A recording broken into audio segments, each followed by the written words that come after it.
el que valoro és la capacitat que tenen d'interlocutar amb les administracions, fins i tot per damunt dels mateixos, per exemple, directors d'escoles públiques o de la concertada. Nosaltres al final moltes vegades sabem informació de primera mà que podem passar als directors de les escoles i que saben de la rigorositat d'aquesta informació. Això és valuosíssim.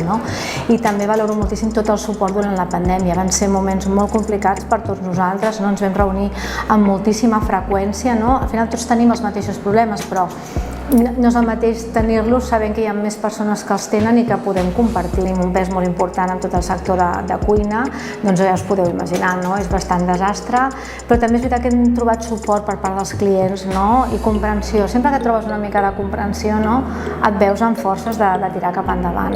És un moment molt il·lusionant perquè també estem creixent, però alhora molt delicat per la situació en general. Hem tingut una reforma laboral que segurament era necessària, però que hi ha alguns aspectes que no s'adeqüen gens a les nostres necessitats. És en relació als contractes fixos discontinus. Per tant, aquesta capacitat també d'interlocució que deia abans, no només amb l'administració sinó amb els sindicats, serà també molt important.